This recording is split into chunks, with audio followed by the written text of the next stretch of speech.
Hey, everybody, welcome to The Wrong End of the Snake. It's a webcast about audio, touring, and the relationships we have built between our road families. Tater and I have had an 18-year relationship on The Wrong End of the Snake with bands like Ted Nugent, Kid Rock, Slash, Stone Temple Pilots, Prophets of Rage, Iron Maiden, and most notably 10 years as front of house and monitor mixers for Linkin Park. My co-host, Kevin Cater McCarthy, is a world-class monitor engineer with over 30 years in the business. I'm very proud to call him my friend. He has 8 Top Dog Monitor Engineer of the Year awards and 2 Parnelli Monitor Engineer of the Year awards. I am Ken Van Druden, aka Pooch. I'm a front house engineer with 3 decades in the music industry. I'm a 3-time Grammy nominated recording engineer. I have 8 Top Dog Front of House Engineer of the Year awards, and I am also a winner of the Parnelli Front of House Engineer of the Year award. Let's do a little housekeeping. Use the chat window of the Zoom app to communicate amongst yourselves. If you're streaming from our YouTube channel and you want to be able to ask questions, register to be on the Zoom call for future episodes. Links to register are in all of our social media. If you have any questions for our guests, please use the Q&A button at the bottom of the Zoom app. We will answer as many questions as possible during the hour and then answer any leftover questions in our Q&A overtime episode. Look for that to be uploaded to our YouTube channel in a few days. Please like and subscribe to our YouTube channel, and don't forget to visit our social media. YouTube, Instagram, Twitter, and Facebook is at Wrong End of the Snake. Tater, why don't you tell us about our guest this week? All right, excellent. Let's welcome Steve Wood. Steve is a music artist manager in the Shelter Music Group based in Los Angeles. His closest clients include Godsmack, the Hollywood Vampires, Joe Perry, Johnny Depp, Hoobastank, Like a Storm, and Sully Erna. Steve has had a long and sordid career, starting in London with Charisma Records in 1974. He has tour managed bands through the punk and rock eras of the 80s and 90s, like Soundgarden, Megadeth, Nine Inch Nails, Scorpions, Audioslave, Stone Temple Pilots, and zillions more we know. In 2008, he was asked by Paul Geary, former drummer of the 80s rock band Extreme. Porno Graffiti was a fantastic record. If you're out there listening, Paul, thank you for delivering that to the people. Yeah. To handle touring, logistics, and production for Azoff and Geary and Paul AGP Management. This led to the formation of a partnership between Paul and Steve called the Global Artist Management. In 2020, Global Artist Management merged with the Shelter Music Group, helping manage some of the most recognized musicians and artists today.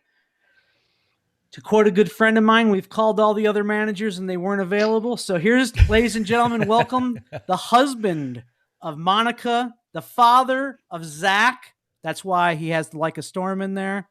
That's right. Let's welcome Mr. Steve Wood. Thank you for coming, Steve. Thank you.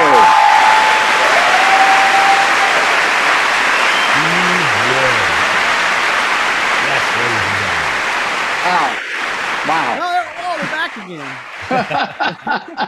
Thank you, guys. That was wonderful. Wonderful. The people go wild.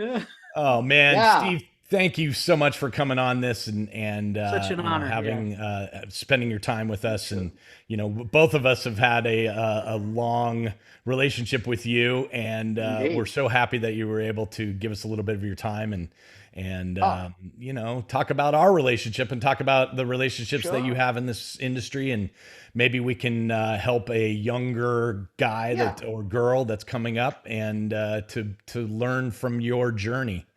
I hope so. Yeah. Now, in that journey, let's just start from the beginning real quickly. I know you have this really long journey, but let's kind of go through it a little bit before we get into some stuff at the end here that we want to talk to you about. But sure. It's where did like music start for you? Like as a child, where did you go, man, I want to be in the music industry, or I want to be a musician? Or I can answer that because I'll never forget. I was at home. I was born in Plymouth in England, which I like to say is where America was invented from, because that's where the Mayflower left. But I was watching television and I remember seeing the Beatles in black and white. And I whatever that is, that's what I want. That's it. and it made an indelible mark on my psyche. And I knew that was all I was interested in life, you know. And when I was at school, and I remember this, I just drew guitars in the margin of my exercise books at a very young age. And that's all I wanted to do. But I didn't know how to do that, but that was where it began for me. Wow. Amazing. That was all I wanted. Now, from reading your bio, I know that you kind of took this weird right turn after school and like did something in the fashion industry. Is that what happened? Tell us about that. Well, I will, because listen, I came from a rather privileged background, if I say so myself, and my parents put me in a school like Harry Potter. I mean, I swear to God, it was, Latin was on the curriculum when I was at school. And they wore gowns and these mortarboard hats, and it was Harry Potter, 100%. And are you using that Latin now in your job? No, I did one term of Latin, and then they decided it was no longer valid, so they stopped it. But and I was a boarder, which meant I lived at school. And in my day, children were seen and not heard. And so my parents never thought, I was boarding from 8 years old, and it never seemed strange to my parents. And so, and I only lived 2 miles from the school. Oh, right, yeah. It wasn't in Spain or anything. The school was no. The shops were closer. I mean, it was crazy. And I lived and only went home on holidays. And so from my entire, educational life, I was a boarder. And then you get to the point where you leave the equivalent of high school, and they say, what do you want to do? And all I wanted to do was music, but I didn't know how to do that. So the next best thing when I was growing up was fashion, because that was like cool, and the Beatles were like, happening, and fashion guys were rock stars, you know, people. And so I was sent to Paris through my parents, and I lived in Paris for a year, working for a very well-known, what they call haute couturier, which was like Yves Saint Laurent. I worked for this guy, and I was basically a servant, really, is what I was. And I didn't speak French, and so I was there to learn fashion and learn French. And for the first 3 days I got there, I felt so alone and lost, and like, what have they done to me? And then on day 4, the light bulb went off in my head. I thought, wait a minute, I can drink, smoke, grow my hair, and do whatever I want. Now, I was going to night school to learn French, mainly because it was full of Scandinavian girls, because as you do.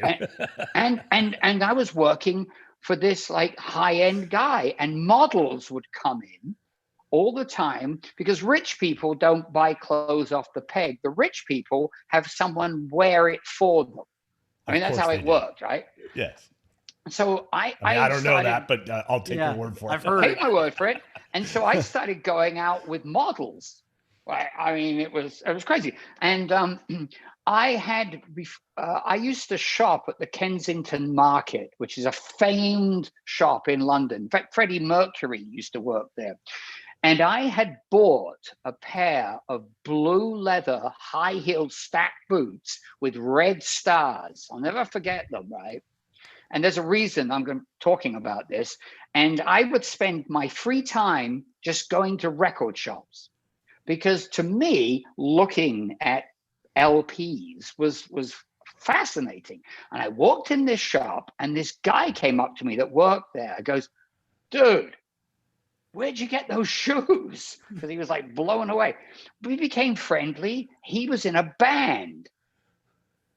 And so before I knew what was happening, I was spending all weekends touring France with this guy. Amazing. I mean, and I could really care less about the reason I went to France. I mean, and So I learned about bong pipes and bean bags and rock bands and drinking and girls. And anyway, so that's how it began. And after a year, my parents thought it might be time to come home. The person they met when I came home was not the schoolboy that left. I had hair down my back. I had a cigarette hanging out, a guitar over. I mean, I had these clothes that were very rock. And my mother pretended that wasn't her son to the guy getting the bags. True story. Wow. I mean, true story. And so that was where it began for me. And just to move it along a little bit, I had to get a job. And so the only thing I knew was this fashion. So I got a job working for, I guess, a menswear shop next to Harrods. Hated it, but I was on commission. And working in a menswear shop on commission, you learn how to lie terribly. A lime green shirt with a pink tie is all the rage, sir. You should act so. Yeah, feels a bit big. Oh, but that's what's happening right now. I mean, people are, feels a bit tight. Tight's in, sir. Tight's in. And so I was really pretty good at lying and selling. So I pretty much got the most, because you got commission, you see, from your sales. And so I was doing this, living in London. And I'm going to tell you this story because this is where it began for me. I went home one day and there was loud guitar music coming from the apartment above. And so I went upstairs and knocked on the door because all I was interested in was rock music. And he opened the door and he goes, I'm sorry. I know it's too loud. I go, oh, no, turn it up. Is what I said, I play guitar. Brought me in, we became friends, we were jamming and everything, and it was wonderful. And one day he said to me, I'm leaving, Steve. I'm going off to seek fame and fortune as a musician. So I'm thinking, I'll never see you again. Well, okay, bye, and I'm back to lying and selling shirts and ties, right? And one day my life changed. And this is how it can change at a moment's notice.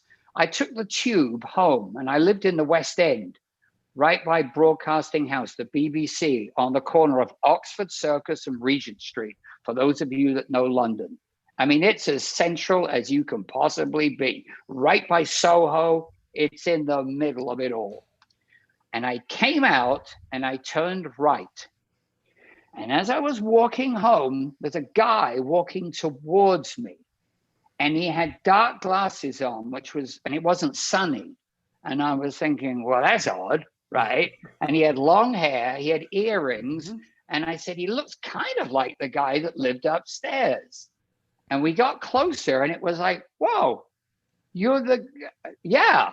I said, what are you doing? He said, I'm in a band. No, I've never met anybody in a band.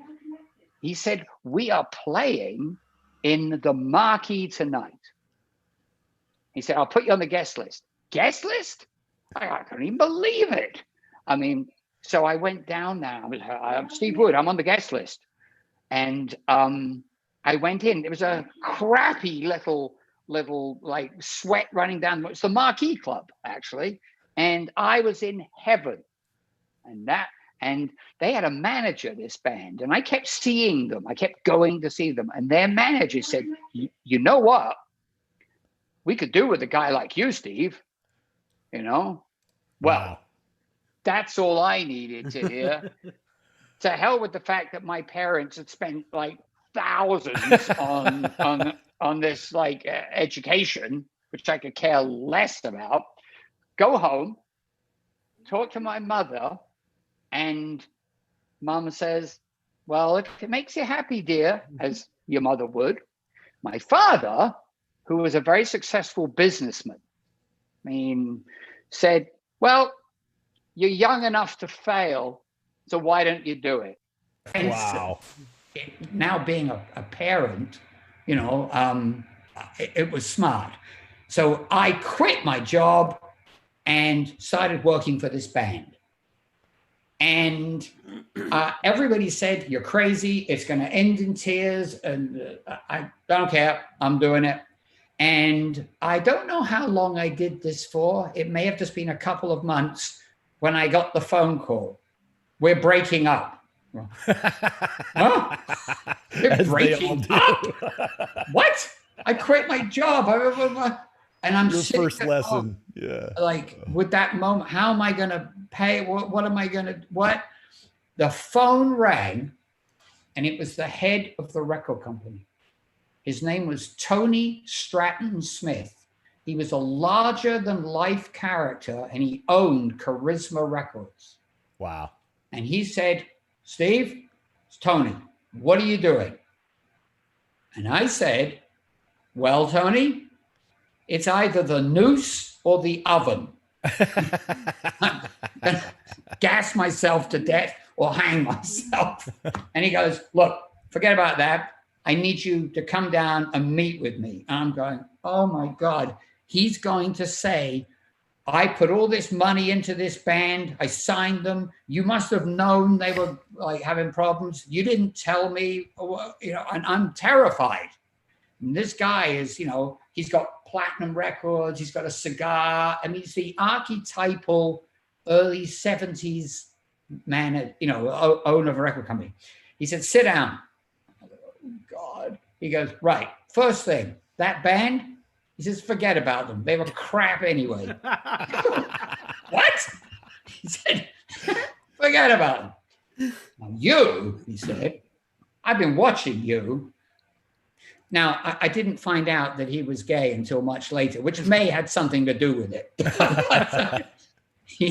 He said, I've been watching you and I need new blood in my record company like you. You're up and you got what it takes. And I will hire you right now.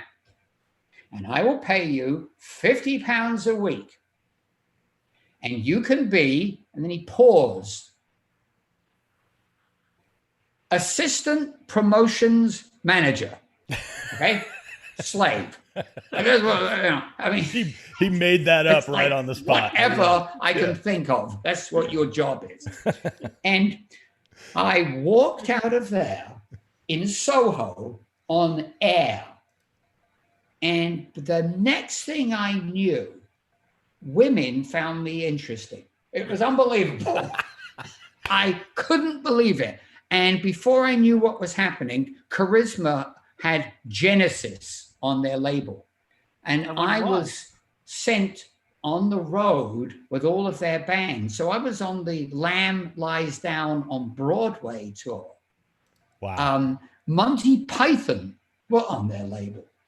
And I would take Monty Python to the BBC.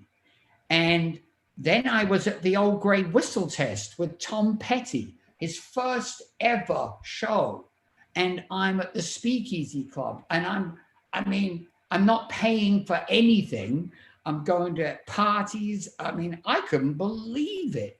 And really, I just thought I'd won the jackpot. And that's how it began for me.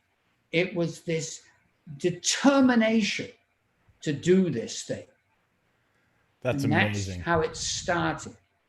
And of course, there's lots more. And I'm in Soho in the music business and making a name for myself. I mean, it was crazy. That's but crazy. I loved it. I loved it. The thing that is already kind of. Hold on, you've disappeared. 1 second. I'm still here. Can you hear me? God, can you hear me? Because it sort of stopped. Yeah, we can hear you. Can you hear us? God, I've lost the. Why is it? Yeah, we're having technical difficulties today. Okay. There we go. Can you hear me? Because I can't hear you. Can you hear us? Okay. Yeah. We can hear you. I think that maybe I'm not hearing you, unfortunately. Maybe your Bluetooth. Damn it. Headphones. Oh, now you're muted. Yeah, now you muted.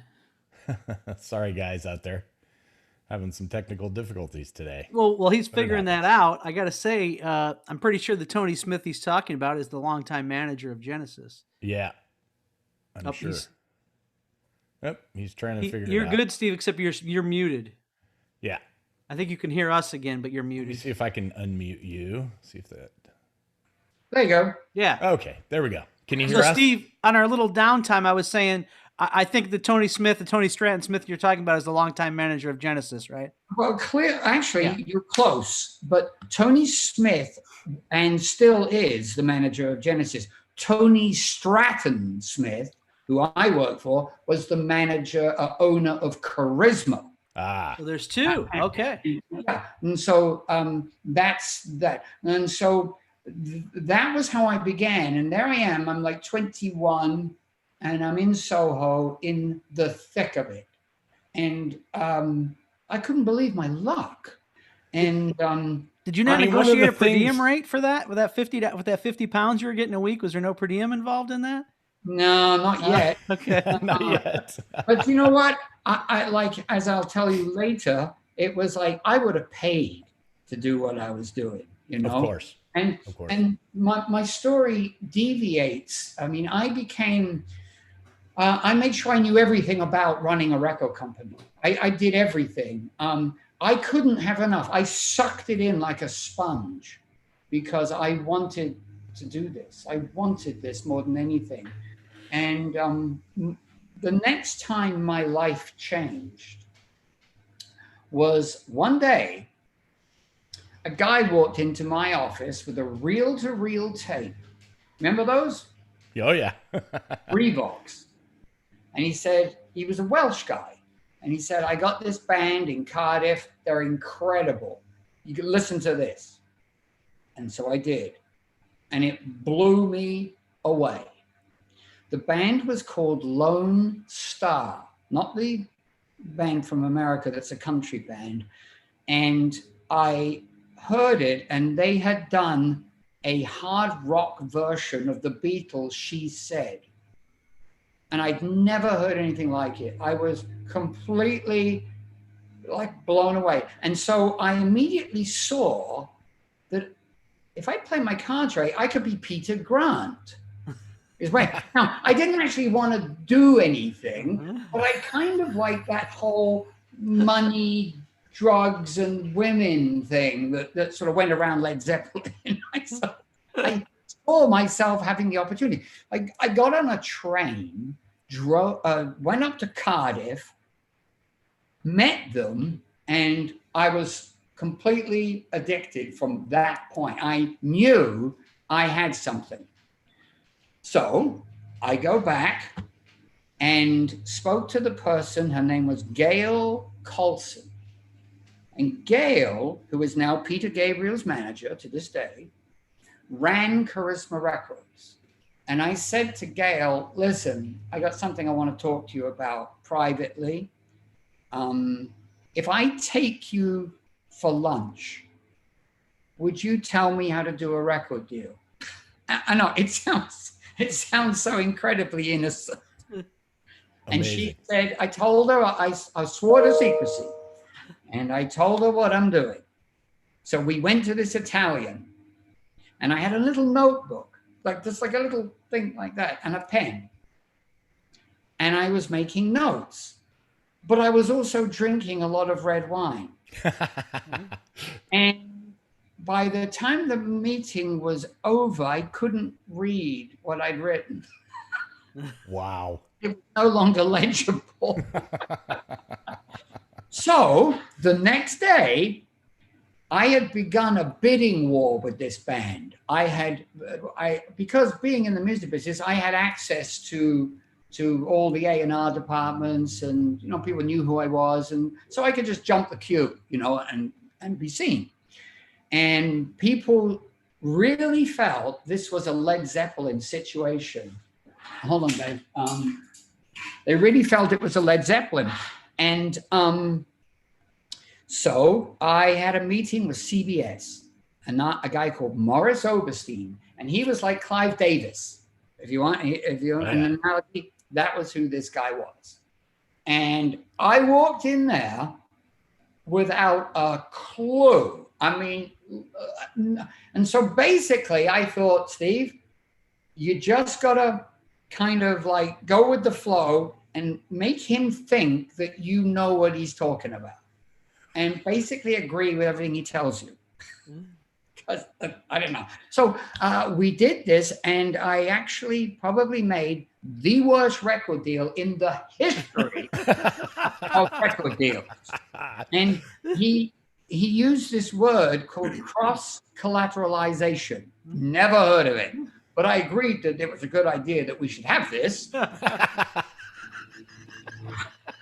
That's great. Well, anyway, we had a record deal. What did I care, right? Now, to show the the general interest, there was a DJ on the BBC called John Peel. And John Peel was a real tastemaker. He had a really popular radio show, and he was raving about Lone Star.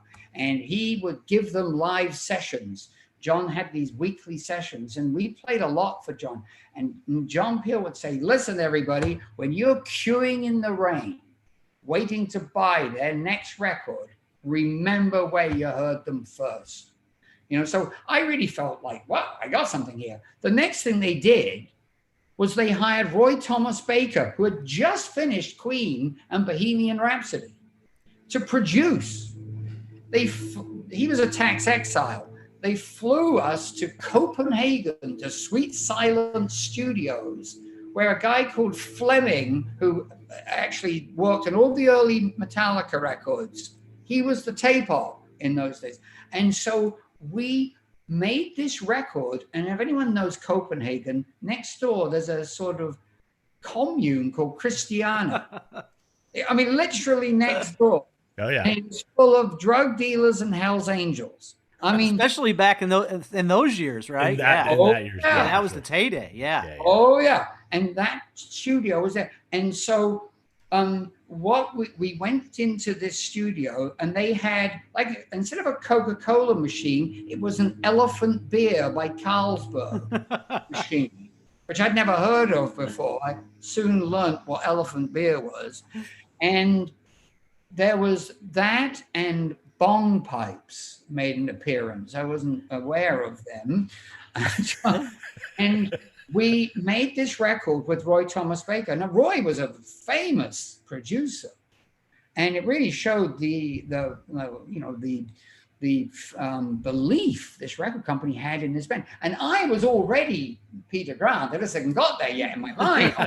In your mind, you were. And the next thing that happens is we get to do the Old Grey Whistle Test, which is like the biggest rock TV show in England.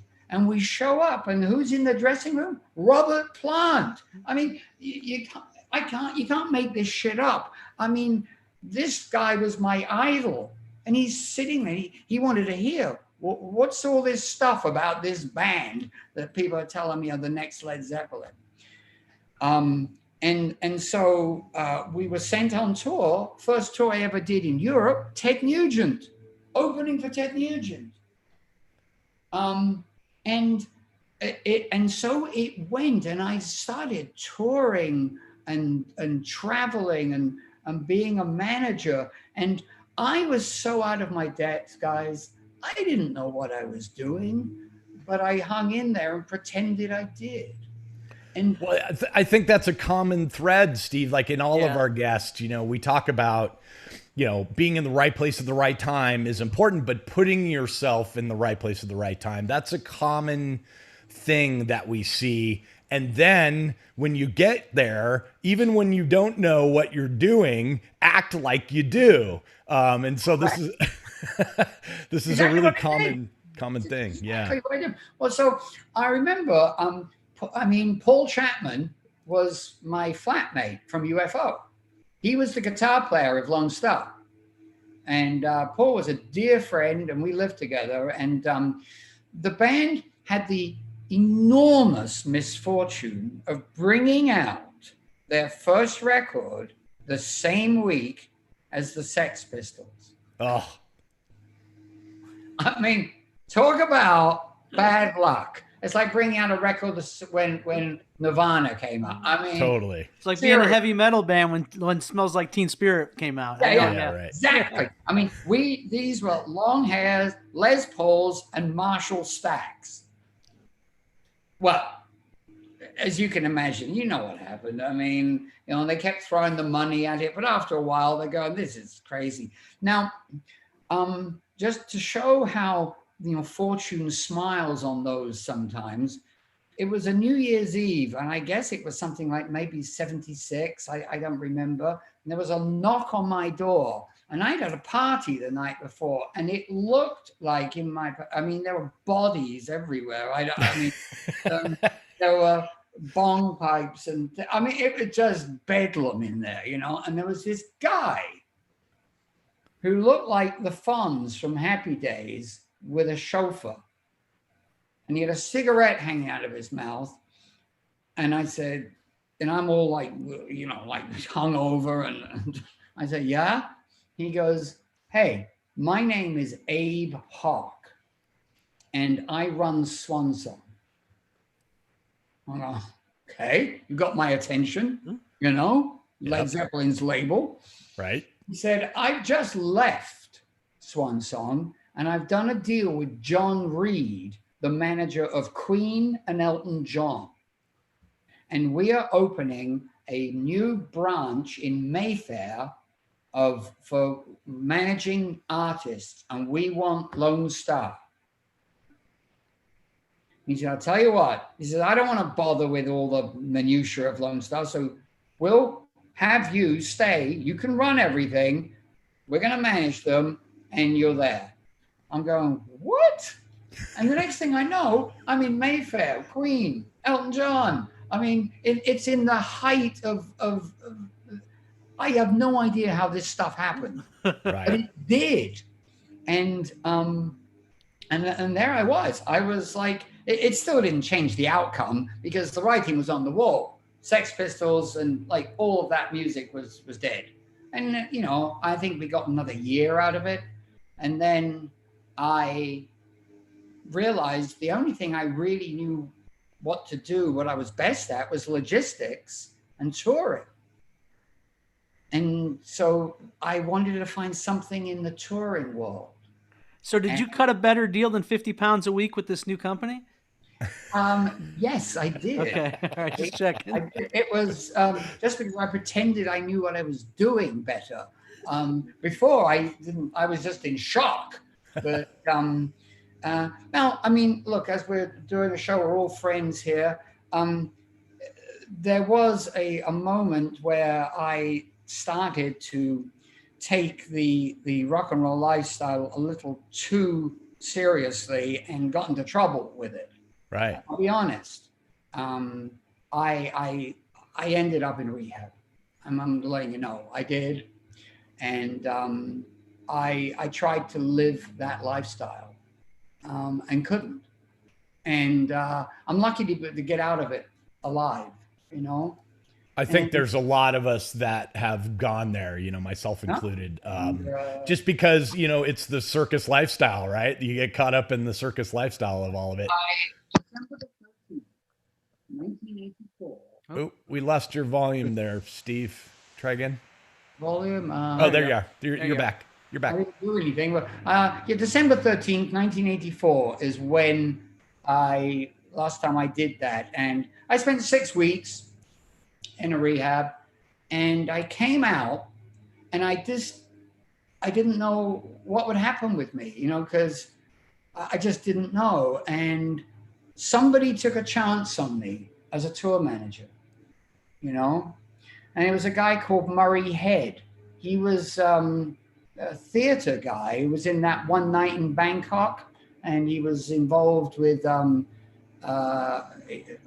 his name was Murray Head, and I was his tour manager, and it was how it started for me. And then I found out I had an affinity for tour managing. I realized that was what my forte was, and then the next whole chapter of my life began, which got me to where I am today. It started there. And that's, pushing us ahead because we want to get to some other questions. Sure. But that's where we came in. That's where we met you as a tour manager, Right. and then watched you, catapult yourself back into the managing part of this.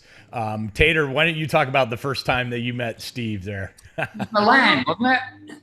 I can't remember what year this was because I have a couple stories with Steve. The first time I met him, and I also think, and it kind of this story. You guys are waiting on the story of the kind of, I'll call it the Battle of the Bands gig. Yeah. I'm going to go somewhere else actually first. And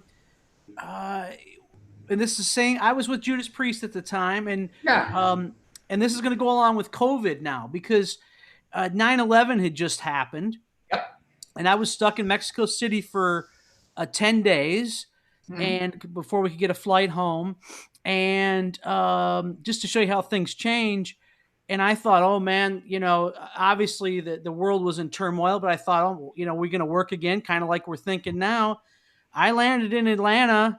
We were one of the first flights into Atlanta, and they welcomed us in real nice. And, oh, there they are clapping and everything. We made it in and got to baggage claim. And I thought, oh, man, I'm out of work. How am I going to feed my family and all this stuff?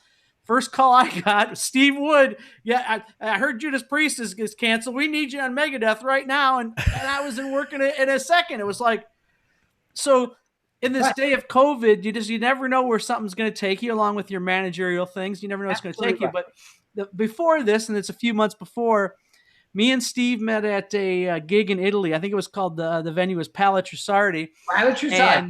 And it was an odd configuration. There was an arena, but there was a stage at each end facing each other. And there would be no, as I say, the shelling didn't stop all day. It was when one band started, one stopped, and just battling each other. And basically the fans on the floor and seats would just turn around. Well, Megadeth was one band before Judas Priest. So Judas Priest was the last band of the night. These kids had been there probably since noon all day, sweating in this massively oversold arena. Kids just piling out of it. And Megadeth goes on, and in between the songs of Megadeth, Dave's talking to the audience. Well, we're doing a line check, and everybody knows the famous stage volume of Judas Priest is something to be reckoned with. So, we didn't have the PA on and the monitors weren't on or anything, but just the sound of the back line, Weasel checking his guitar rig was making just an awful racket. Next thing you know, I get a tap on the shoulder from Mr. Wood there saying, he didn't call me Mr. Potato at that time, but basically it was, Mr. Potato, how do we stop this? Dave was really angry. I mean, he was like in a bad place. I mean, I didn't tell you what he actually said, but I mean, it was less than complimentary. But you came over and were very polite about it. I'll tell you that. Well, I always found there's an expression: you attract more flies with honey than vinegar. Don't know what that means, but that's true. And the other time where we got to see each other a lot was when I had Godsmack playing with Metallica. And the thing that I remember, one of the things I remember most about that tour, it was in the round, and it was at least 3 months. And every day you sat on a flight case. That was your area. You sat on a flight case. He was sitting on his throne. Yes. Yes. And hold on a second. Yeah, you're on this, and I used to make fun of that in a way. I found that like fascinating. There you were, not even seeing the band. I mean, you had a monitor, as I recall. Yep. And what was his name? It was in English. Like Paul Owen. Paul Owen from the Detroit Cup Thunder. Yes. Thunder Audio. And I would see you every day. Right? And Fun Days. That was a great that was a great tour, great experience, great bands, great everything, everything was camaraderie. Great. Yeah. I actually have outside after that tour, I was tasked with trying to get Metallica to come in the dressing room to take a picture of Metallica and Godsmack together without them knowing why. Well, I was able to do it.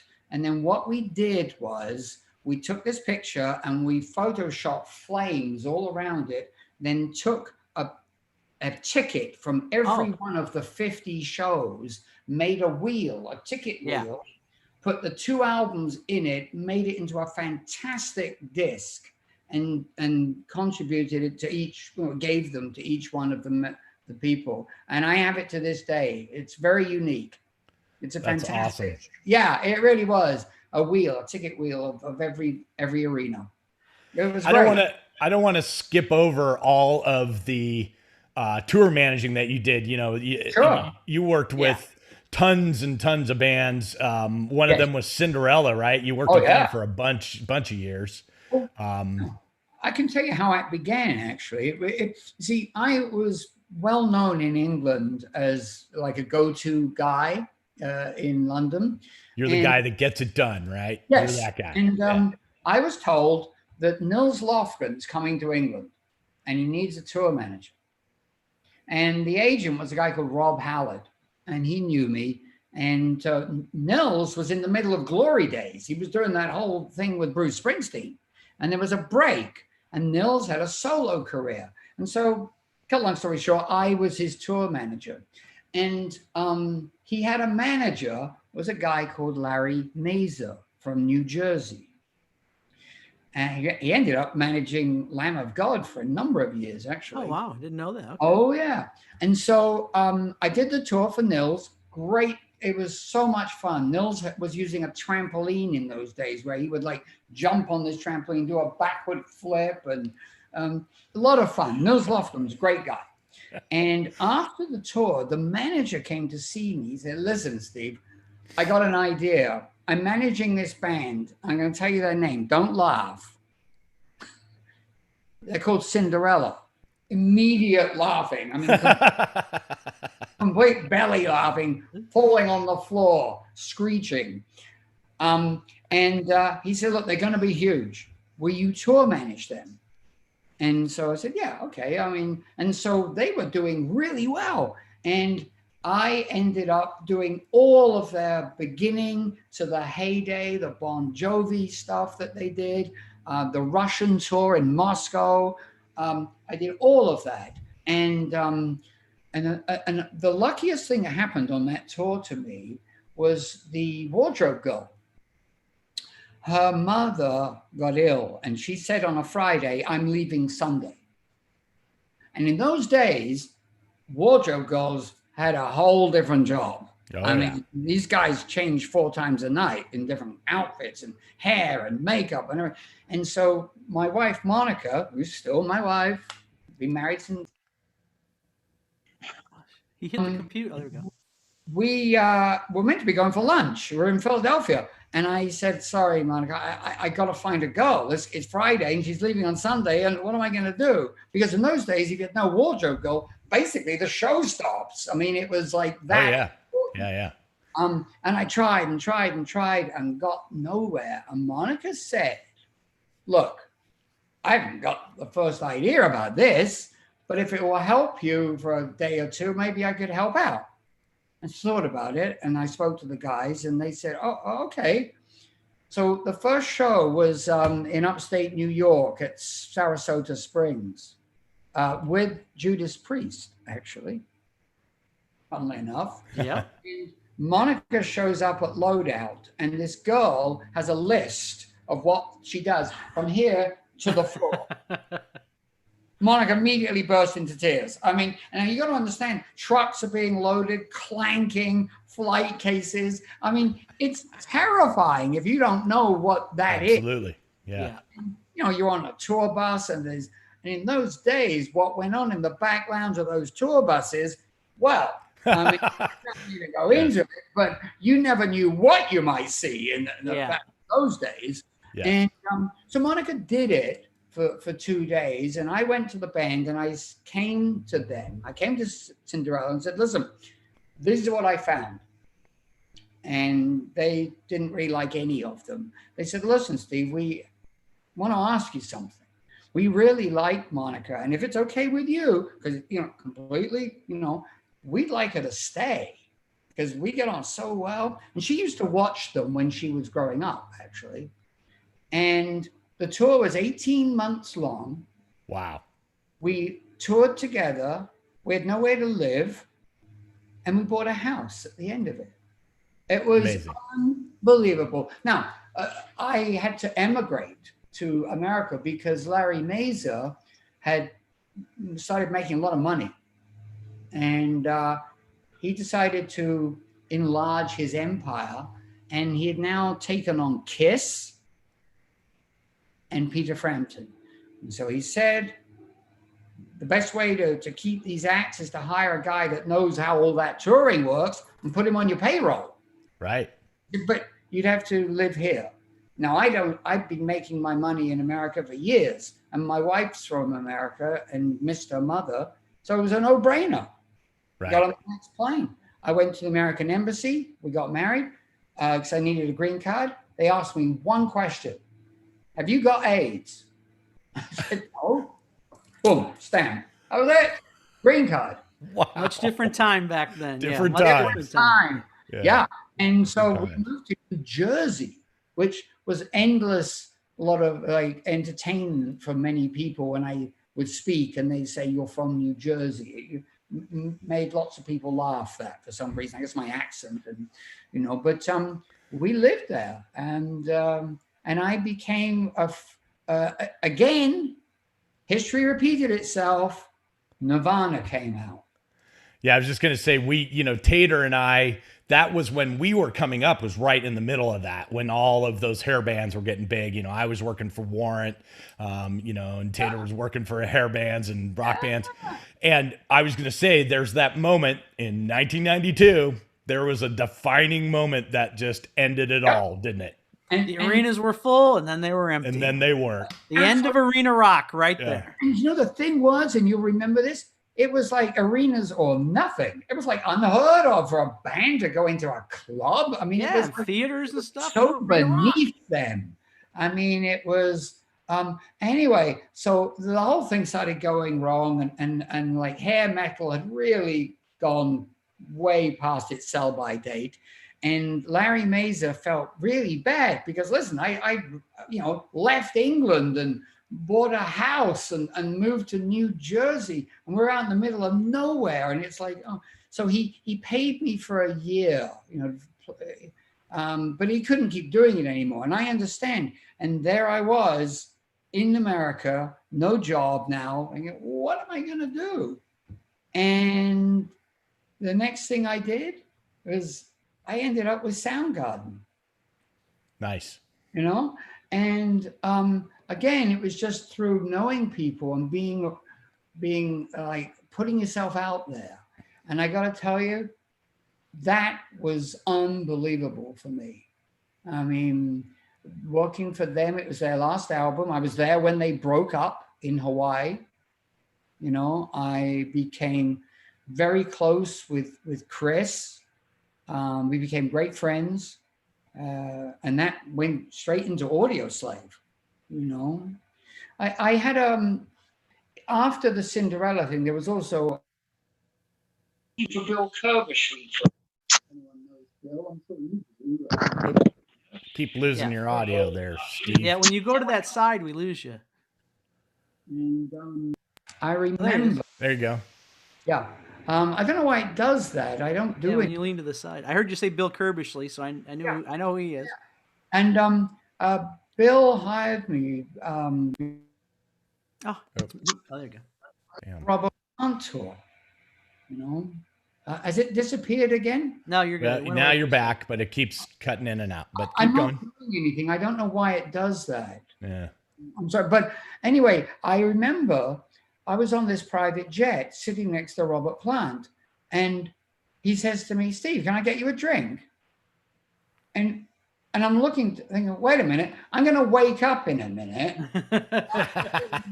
my bedroom, right? And thinking about how am I going to get a job? Yeah. No, I didn't. It's real. I'm here. And it was probably that whole tour was the first, it was called the Now and Zen Tour. That tour was the first time that he was playing Led Zeppelin music. It was ridiculous. Wow, I bet. And there was, I take one story from it that we were playing in Hartford, and there's an arena up in Hartford, Connecticut. And when Robert, It's gone now. huh? It's gone. It's gone now. Yeah. Hartford Civic. Yeah. He had a sound engineer who was Elton John's producer, I think. His name was Clive somebody. Clive Franks.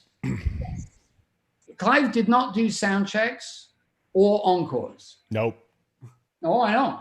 And so he had an assistant to do those. And the thing about Robert Plant in those days was outriders, police, vans would come off stage, straight down the ramp, into the vans, sirens, straight to the airport, jet. We were up, landed, Teterboro, and we were staying in the Essex House in New York. And I'm in my room, and I know there are people in Hartford still looking for their cars. Yes. It blew my mind that. I mean, and just walking around with Robert Plant in New York City.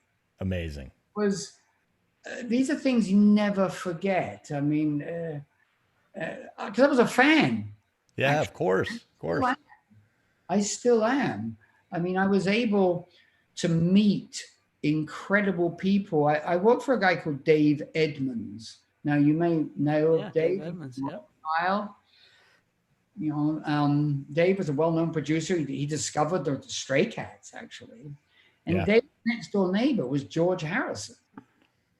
And so Dave would say, "Hey, Steve, I'm going over for dinner for George. Want to come?" No. Nah. I don't want to go have dinner with George. Yeah, thanks though. No. So, and I got to tell you, so we go, right? And these are the things that I look back on my life, and I've got all the pictures too. And we knock on the door of Friar Park, which is that famous. It's on All Things Must Pass. That home. It was a monastery, and you knock on this door. It's like the door for a castle with great big bolts and a knocker. And the door opens, and there's a beetle there. I can't even put the words right. And he says, "Come in, Steve," and we have dinner. And he's saying carrots, peas, and it's like I can't even. I mean, I was almost dribbling, right? And so afterwards, he says, "Did you play anything?" I said, "Yeah, I play guitar." He goes, "Okay, well, let's all go up to my studio," And so we go up to the studio, and there's all his Beatle guitars that you've seen for years. They're all on the wall. And I was in heaven, and he said, "Oh, hold on a second, guys." And he went out of the room, and he came back in with his Sergeant Pepper suit on a hanger. Well, I don't know about you, but I mean, I wouldn't even know what to say.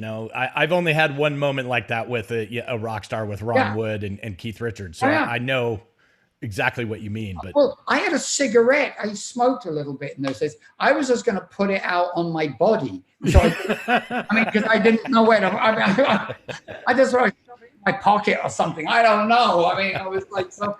But Carl Perkins was there that night because I was actually hired to do a special for Carl Perkins, which involved Eric Clapton, Ringo Starr, George Harrison, Dave Evans, and I was working. And so we all got on the floor, and George said, "You can play guitar." He said, "Well, just pick one of them, one of these Beatle guitars." And I got a photograph of me playing "Honey Don't," which is a Beatles song that Carl Perkins wrote, and like me playing guitar with George Harrison. I mean, and when I left, I have on headed paper from Olivia Harrison a letter thanking me, saying, "George and I just wanted to let you know it was such a pleasure to have you as our guest." Wow. And then there's this picture of George and I together and playing guitar and framed. I mean, I'll never forget it. Never. That's amazing. And so things like that would happen. And I don't know where else other things like that could happen, but blew my mind, guys. And And every day it makes me want to get up and this is what I want to do. And I've never had another job, by the way. Right. And you still have a lot of passion about this, a lot of enthusiasm every day, always in your voice. I'm a fan and up, and I try to do the best I can and treat people the way I'd like to be treated, because it really works. I have found out, by the way, what I believe the secret to successful tour management. Oh, here it is. Okay. Here we go. All right.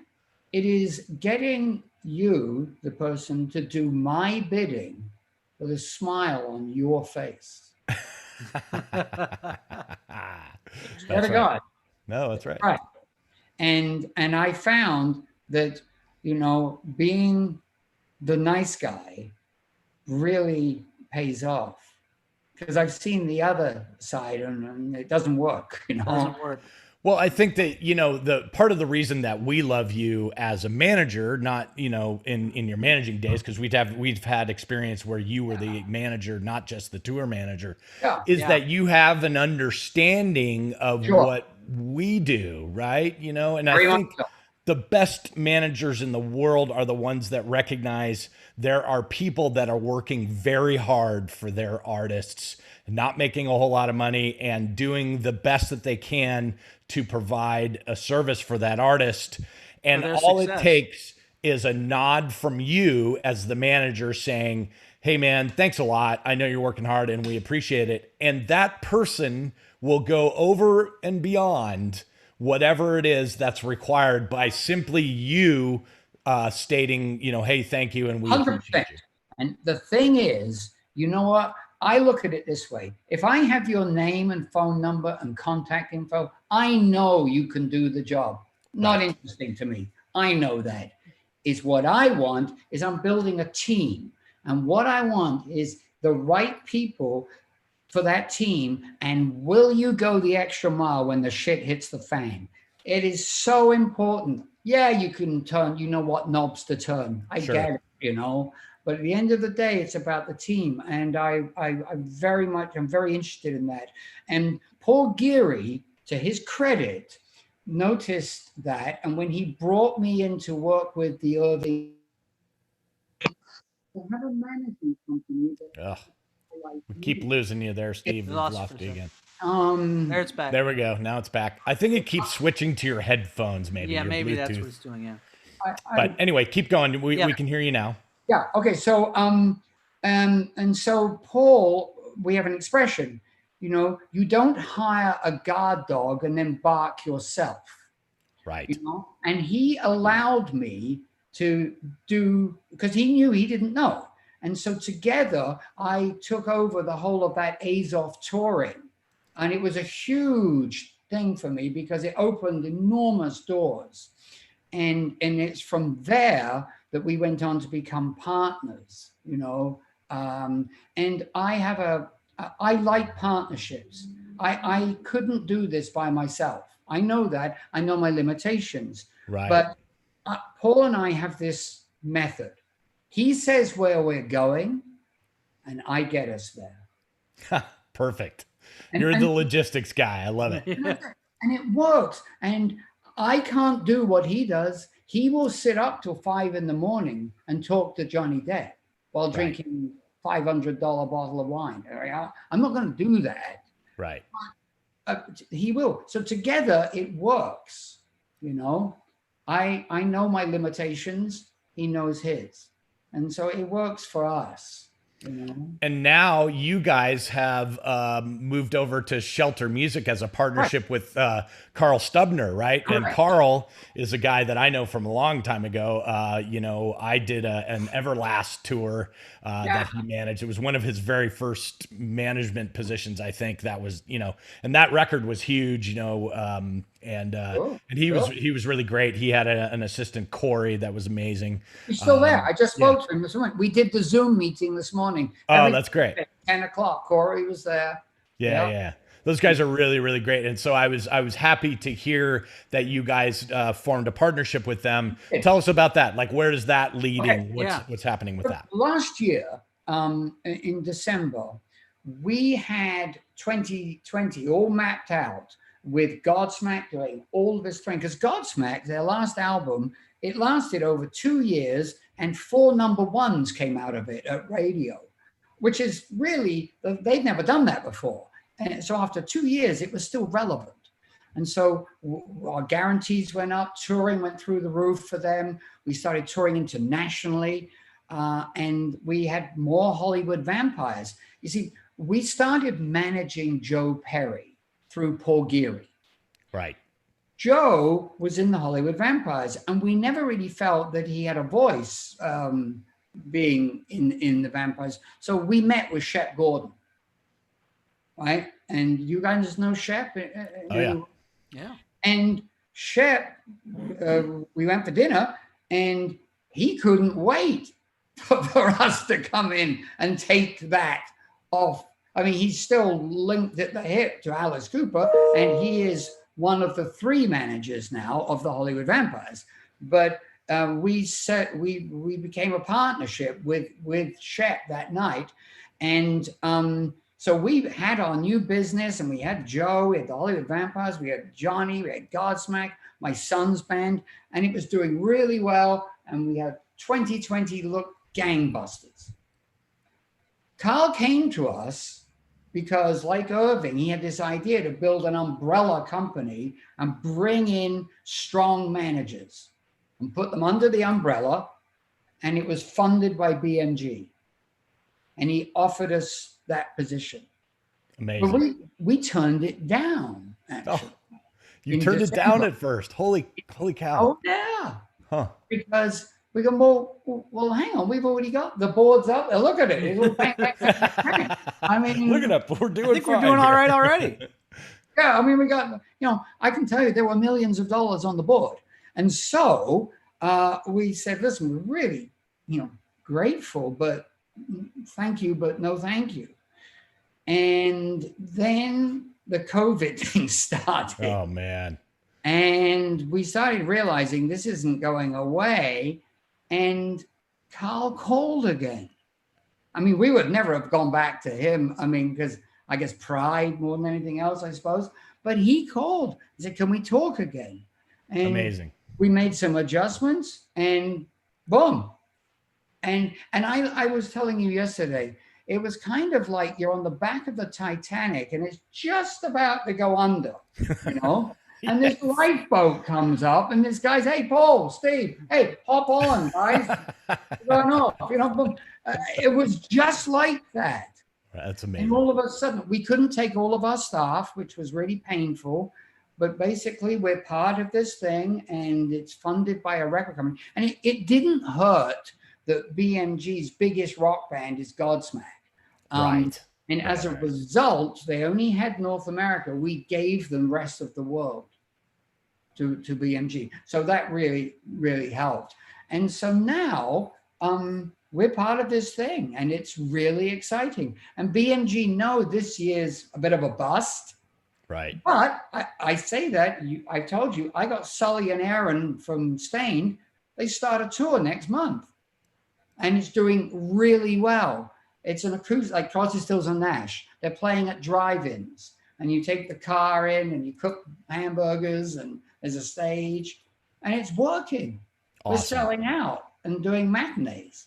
I think everyone's having to pivot to try to figure out what the next thing's going to turn into. And a lot of people are doing exactly what you're doing. And, people want to go to shows right now. They do. So do. Yeah, they're missing it. We don't need it.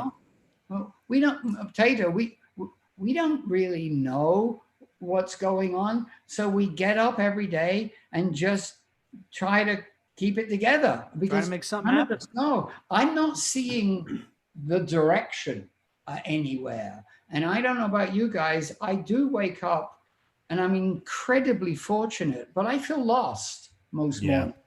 I do. And, I'm fortunate in that I don't have, thank God, a lot of the pressures that many people have. And I feel so much for those people and would love to help wherever I can. And maybe these things are helpful to our fraternity, to our colleagues. I think they are. We try to bring up, all kinds of things here at the end here coming up. I'll talk a little bit about, there's a couple of organizations that people can go to help. But I think Tater and I talk about this a lot. There are a lot of millionaires, meaning artists, that are not aware, like it's not even on their radar that they understand that their crews who have, worked for them for years, let's say, are not doing well right now. It's just not on their radar. And so I think it needs to be shown to some of those people, like, hey man, there's people here that work for you that kind of live check to check. And we haven't had, any money since last March. So, we're trying to get government to help us. And so a lot of that is, NAM, the NAM organization, NAM.org, is kind of spearheading that whole thing to go after this Restart Act in Congress. So we're asking people to pay attention to those guys that are, living. Well, we keep in touch with the guy that runs Premier Global. Yeah. Creech? Creech actually spoke to me last week. Oh, did it go? No, you're back. You're back. Yeah. The guy that runs Premier Global, he's being very proactive with the government, and he issues a lot of information, and we send it to all of our Hollywood Vampires crew. We keep them informed. We let them know what's going on. We try to do whatever we can. I know, but it's difficult, and I would help in any way I could. And I don't even think it's just financially. I think if maybe some artist just gave a call, an email, hey man, checking on you. I haven't heard much of that, and I think that would go a long way. You know what I mean? I agree with you. I do it. I call people just to see how they are, because I don't know. I remember when I was in freelance, I was thinking, hey, if I just, disappeared, nobody would care. I mean, I was thinking in my mind, I was thinking I could just disappear, and it's, fearful. So I think it goes a long way to acknowledge your colleagues. Well, just you showing up today and talking with us, it's so huge. You don't realize how big of a figure you are in the music and touring industry and managing bands, and to join us two broken down old roadies is fantastic. Oh, my favorite. Those old guys, you two. A-list all the way. And here's what, I was listening to a webinar from somebody else, and he didn't say this to be mean about the guy I'm going to talk about, but he just said it because this is what the guy said to him, and he didn't realize, I don't think, what he was saying, but he said, I couldn't have the manager on today as a guest because he basically said that he's managing people with millions of dollars and he can't be bothered with this webinar today. And he didn't say it maliciously. He was just saying what the guy said. And I thought he didn't realize what he said, but he said it. And that's probably what the guy told him. And I thought, that's the problem right there. That what he just said is the problem. And, when we asked you to do this, you were just like, when do we do it? And that's the difference of people that care about other. That's what I'm saying. It's just not money. It's just stuff like that in the direction of the attitude and stuff. And we're more than thankful for you. I wrote 6 pages of my life story for you. I didn't mean to actually do that, but you guys managed to boil it down into 2 sentences, which is what I probably should have done.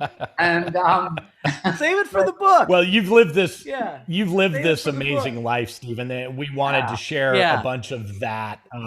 But we're definitely, we're gonna do our Q&A overtime session here, and the questions that I want to ask you specifically there are more along the lines of, how does someone in this industry get the attention of you now, you being the large, manager in this business, managing huge acts, with a roster of huge acts. How do I, as a guy that's coming up in this industry, how do I get that attention? Don't answer it right now. We're going to get to that in the Q&A session for sure. I do have an answer. But, and especially, I'd like to get into a hair about negotiating from maybe a newer crew member to a veteran manager negotiations, because Your negotiations are always fun, but sometimes, you know, they're always fun. So, and very good, and all in great spirits all the time. But to a newer person, that might be quite intimidating. Sure. So maybe we can get into that for a quick Of course. bit. We'll get into that. But we've run out of time here. I would just want to say thank you so much, Steve. Yeah. It's really awesome that you've come to join us. I mean, And we're looking forward to the next little 30-minute thing. We can get into some of those questions. And so thank you so much. Well, what do I do? Do I just sit here, or do I hang tight for a minute? We're going to talk about a little bit promoting our next week, and a little bit about helping people to help themselves with the industry. So give me 1 second, and then when we quit here, we'll be going to the other Zoom room. So do I hang up from this, or do I? Yep, no, just hang out here for a second, and then we'll go. Do I all right. quickly use the restroom, or you can? If you want to, you can. Hopefully not on camera, but yeah. No, but I leave this screen up as it is. Yeah. Okay. Yes, you can. I'll be 30 seconds. Okay. Okay. Next week on the wrong end of the snake, Sean Clare. Sean started with Clare Global, the world's largest sound vendor, provider of equipment and services for the live event industry. On a full-time basis in January of 2007, after graduating from Penn State University, he settled in as the engineering coordinator after spending 2 years on tour with the English rock act, The Police. Sean's focus has been on growth, and in 2010, he took on the role of business development for Clare Global. With a clear vision to merge the creative and technology worlds, Sean assisted leadership as Clare Global diversified both in market and in product offerings, adding backline, IT systems, and communications across the corporate, festival, and broadcast markets. He now holds the position as VP of Sales. Both Tater and I are super honored that he's agreed to come on and talk to us. He's in a unique position of having communication with large people in this industry in regards to promoters, etc. Maybe he can give a little bit of a temperature of what's happening and what's to come. So we're really, really looking forward to Sean being on next week. Thank you for coming, Sean. Please subscribe to our YouTube channel and like our videos. We are coming up on 1,000 subscribers to our channel. We're super proud about that. Help us to push us over the edge. Tell all your friends. Also, there's a major push in the industry to get Congress to pass the Restart Act. I talked about this earlier. And continue unemployment funding like PUA and FPUC. We are a dead industry right now. Unlike other industries, we have no jobs to apply for. For some, unemployment is the only thing keeping us from selling our homes and living in the streets. We need funding to keep the 11 million people in the live event industry afloat. Many of us are independent contractors, or we own small businesses that have not had income since March. We need help. Please go to wemakeevents.org, NAMM.org, and theroadieclinic.com for information on how to help. Contact your local representatives and remind them about our forgotten industry. Without skilled workers like Tater, myself, and our guests, there will be no live shows when we are allowed to gather again. Thank you for the support. Thank you to Steve for coming, and take care, guys.